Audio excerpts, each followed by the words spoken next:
Di era zaman sekarang ekonomi serba sulit. Sebagai peternak rumahan kita harus bisa mengolah pakan agar keuntungan kita semakin maksimal. Karena dengan mengolah pakan tanpa menggunakan pakan pabrikan, biaya dari produksi ternak kita menjadi rendah sehingga keuntungan semakin banyak atau maksimal. Sebelum lanjut, jangan lupa like, komen, dan share serta nyalakan lonceng notifikasi agar teman-temanku semuanya, khususnya para peternak rumahan, tidak ketinggalan info-info pakan alternatif yang kita berikan setiap harinya.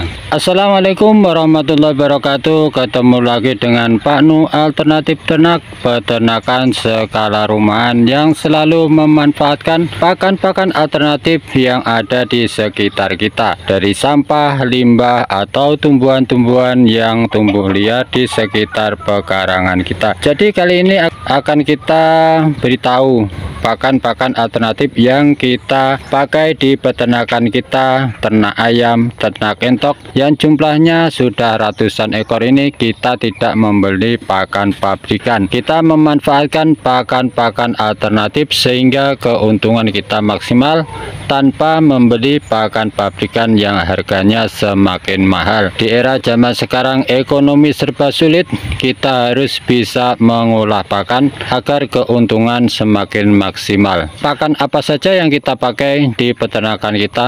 Kita selalu menggunakan pakan dari limbah. Yang pertama adalah limbah dari toko buah atau sayuran, limbah dari toko buah, dan limbah dari rumah makan atau sisa nasi dari rumah makan yang dibuang kita manfaatkan. Dan kita juga memanfaatkan dari tumbuh-tumbuhan liar yang tumbuh di sekitar pekarangan kita. Bagaimana cara mengolahnya? Yang pertama tentu dari limbah yang kita dapat atau kita ambil setiap paginya di tempat-tempat toko atau rumah makan. Kita ambil, kita pisahkan ya dari sampahnya. Kalau nasi kita pisahkan dengan tulang belulangnya. Untuk nasinya nanti kita campurkan dengan pakan-pakan yang lain, sedangkan tulang belulangnya kita kasihkan ke entok kita secara langsung. Nanti juga habis itu tulang belulang itu menjadi bersih.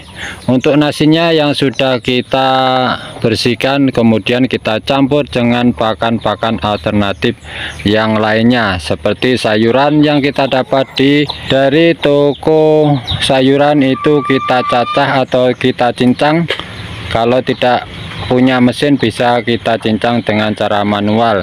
Kemudian kita campur dengan dedak bekatul, dan kemudian kita campur lagi dengan limbah dari penggorengan ayam ketaki ya. Dari limbah penggorengan ayam ketaki itu kita dapat, kita simpan, kita fermentasi.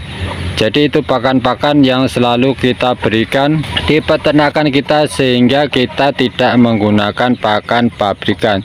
Jadi untuk teman-temanku semuanya, para peternak skala rumahan, mulailah untuk memanfaatkan pakan-pakan alternatif yang banyak di sekitar kita.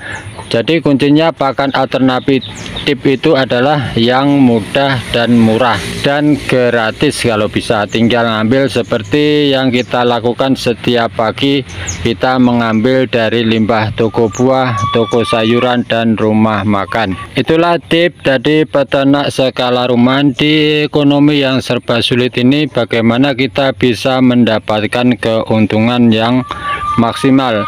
Sudah jelas kalau menggunakan pakan pabrikan keuntungan akan menipis, bahkan kadang tidak untung karena harga jualnya di era zaman ekonomi serba sulit ini, harga jual juga rendah. Jadi kita harus pandai-pandai untuk bisa mengolah pakan. Selamat beraktivitas di pagi hari yang cerah ini. Semoga aktivitas kita diberi kelancaran. Yang bekerja semoga diberi rezeki yang halal, berkah, manfaat di dunia dan di akhirat tentunya.